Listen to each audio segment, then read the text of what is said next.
1 AM na. Tulog na si Jem. Papakita ko lang sa inyo na bumili ako nitong weighing scale for the reason na maraming gustong mag-session dito mismo sa bahay and I wanted to document everything simula sa kanilang timbang bago sila mag-avail ng slim shot natin. And at the same time, gusto ko ding i-monitor yung timbang ko kasi lumalaki na ako, bumibigat na ako mga madam ko. Nasa normal weight ko nung hindi pa ako nabuntis, 50 to 51. Nung nabuntis, 61 to 62. Tapos, after nanganak, 58, girl! Ang lakas na ng kain ko since hindi na ako inaatake ng GERD. So, I need to monitor my weight kasi if hindi na ako magpa-breastfeed, ba't hindi pa ako nagmamadali ha? Kasi gusto ko talaga i-breastfeed si Jem. Mag-a-avail din ako nitong slim shot kasi ang dami na sa mga kilala ko na talagang weekly yung bawas, girl. Legit na legit. Super duper mura compare sa other source. And US brand tayo. Aside sa sarili ko, ititimbang ko din si Jem. Since hindi siya malagay dito, ayan, very maganda. May battery na din kasama.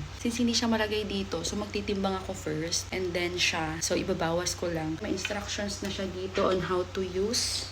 Ayan, spoon feed naman na siya. Madali lang siyang intindihin. So all we need to do is lagay itong battery to. This is AAA pero yung maliit. Tada! Working na siya. Wait, magtitimbang ako.